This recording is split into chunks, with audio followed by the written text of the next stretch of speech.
sobre todo las mujeres, ¿no? Las mujeres de escasos recursos no tenían la posibilidad de estudiar, así, de ese tamaño, ¿no? Ok. Hay un diccionario biográfico del Archivo Magón que se los recomiendo. Es muy interesante. Ustedes abren la página www.archivomagón.net. Creo que algunos ya lo conocen por ahí, ¿verdad? Es un archivo maravilloso, creado por un gran conocedor, ¿no? Un gran conocedor muy inteligente y muy anarquista que falleció desafortunadamente el año pasado. Jacinto Barrera Bassols. Él creó hace ya muchos años este Archivo Magón. Que si ustedes buscan nada más Archivo Magón, ya va a aparecer, ¿no? Y bueno, dentro de ese Archivo Magón existe el Diccionario Biográfico del Archivo Magón. Yo tuve la curiosidad, me metí y de ahí saqué muchos nombres de mujeres, ¿sí?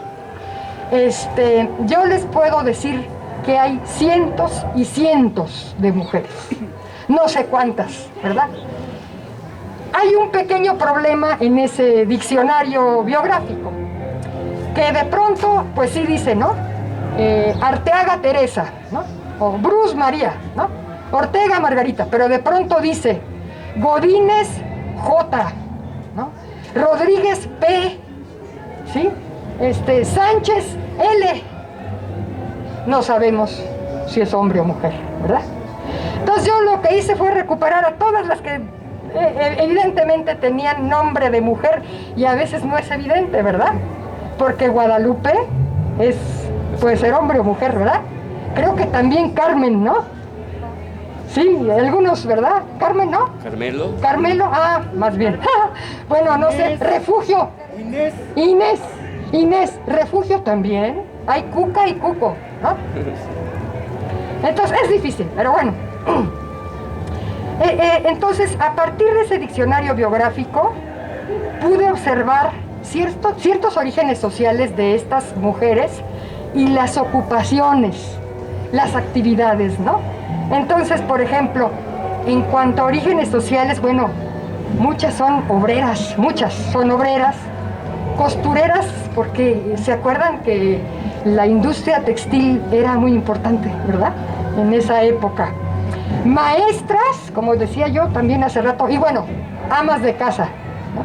Que podríamos decir, todas eran amas de casa, pero bueno, pues muchas eran amas de casa y pelemistas, ¿no?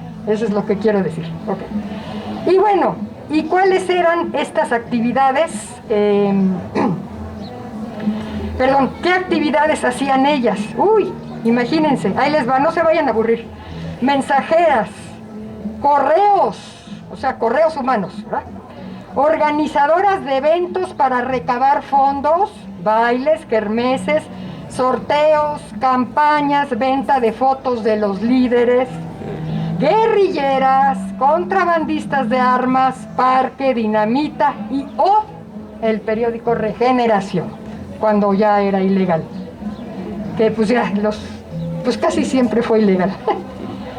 Eran huelguistas o apoyadoras de huelguistas, oradoras, redactoras, sindicalistas, agitadoras, propagandistas, organizadoras de marchas y mítines, fundadoras de clubes o grupos Regeneración, secretarias, tesoreras en esos grupos, enfermeras, cocineras, transportadoras de armas en el campo de batalla, como las actividades más representativas.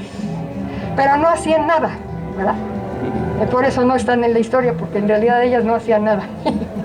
Bueno. Ok, entonces es importante reconocer que al hablar de estas actividades y estos orígenes de las libertarias de principios del siglo XX en México, tenemos que referirnos, esto es muy interesante, a diversos niveles de participación y de compromiso, por decirlo de alguna manera, ¿no? Es decir, ¿qué entiendo con estos diversos niveles de participación? Bueno, pues es que había militantes, ¿sí? Como un nivel de participación. Había simpatizantes, incluyendo a las gringas. Ya estoy hablando de cuando el movimiento está en Estados Unidos, ¿no? Entonces hay simpatizantes mexicanas, gringas y de otras nacionalidades. Y un tercer nivel de participación, podríamos decirlo, son teóricas políticas con influencia internacional. Ok, entonces, las militantes, como podríamos imaginar, eran las más comprometidas, ¿verdad? Y tenían múltiples tareas, como ya lo dije. Si volvemos a observar este diccionario biográfico del Archivo Magón,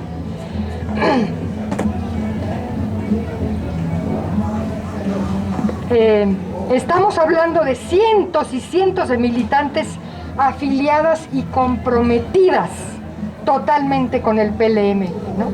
Imagínense un círculo, el PLM como formado por círculos concéntricos, ¿no?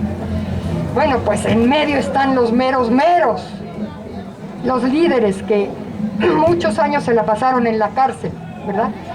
Pero rodeando a estos líderes están estos militantes varones y mujeres comprometidos totalmente con este partido, ¿no?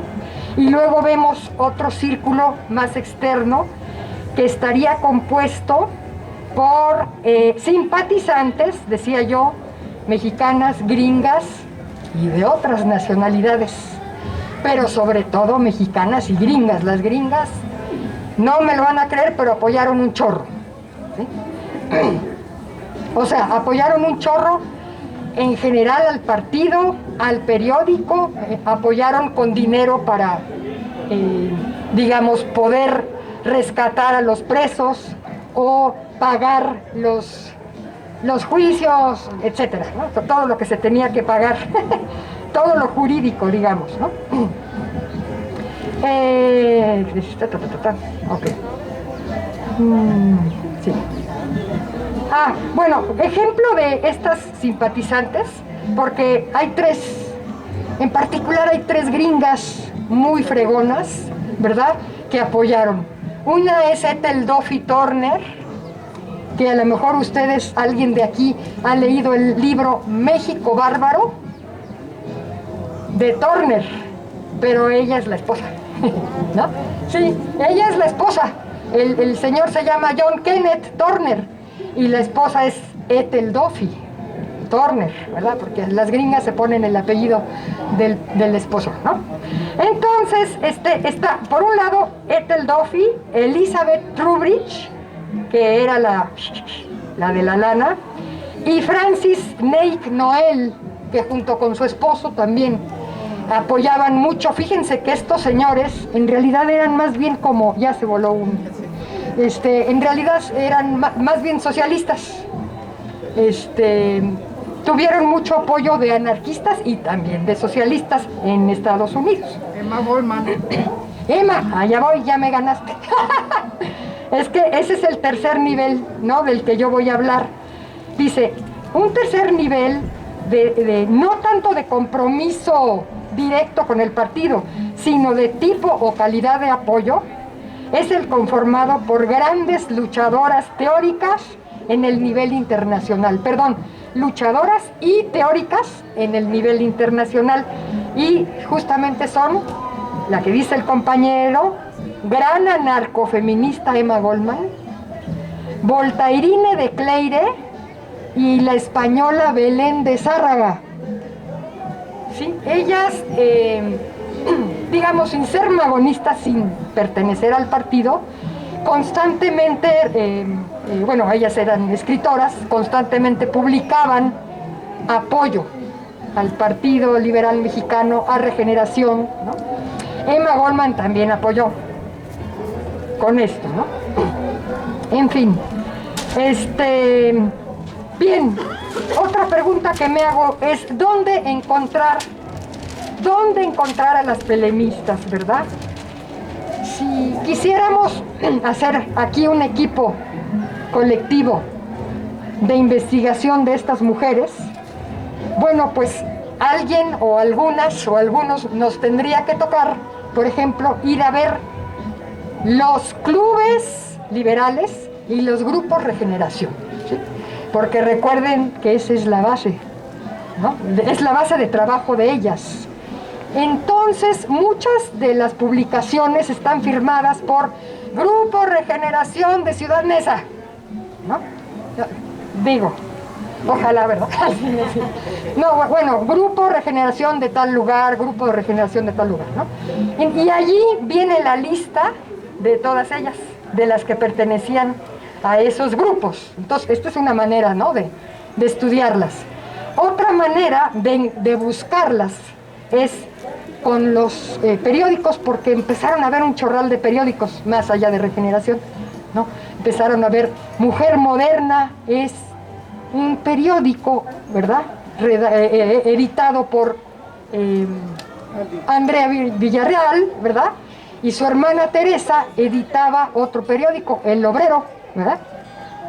A mí me parece muy interesante que estas dos hermanas hayan editado estos dos periódicos y además en el mismo, pues yo creo que en el mismo periodo, y con ello me parece que es interesante ver que para ellas era igual de importante la lucha obrera que la lucha de las mujeres, ¿no? Pero esto es una hipótesis mía. Bueno, ¿qué más? Ah, ¿y qué escribían? Ya casi voy a acabar. ¿Qué escribían las libertarias? ¿Qué podemos ver en los escritos de ellas en Regeneración, que es lo que yo he estudiado, ¿verdad?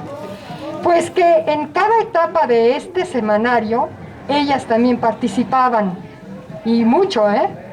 Al principio de manera tímida, así, hola, nosotros somos del Club Liberal, saludamos a Regeneración, pero de pronto empezaron, ¿no? Conforme iban pasando los años y lo que decía yo, la represión, la explotación, las reelecciones del vejete, pues ellas empezaron, ¿verdad?, a tomar, digamos, un lenguaje mucho más, pues mucho más aguerrido, mucho más feroz, ¿sí? Más de lucha, más de compañeras, vámonos a la batalla, a la guerra, no se dejen, y si los hombres no quieren ir, vámonos solas, ¿no? Constantemente dicen eso, ¿no? Bien, además, obviamente, en contra de la iglesia y de los curas que se la pasan reprimiéndolas, ¿eh? Ellas son, acuérdense, anti-iglesia. Ok. Poco antes de la revolución, son protestas, decía yo, muy aguerridas. El enemigo es la triada, capital, iglesia y Estado, ¿verdad? Es decir, estos tres cuerpos, estos tres poderes son el enemigo fundamental de los anarquistas y las anarquistas. Y fíjense que en un artículo de una de ellas que se llama Blanca de Moncaleano, de pronto se le sale y dice, y el marido tirano, ¿no? O sea, como cuatro metas a destruir, 4 bloques que podríamos decir el patriarcado, ¿no? Iglesia, capital, perdón, capital, iglesia, Estado, patriarcado, ¡tarán!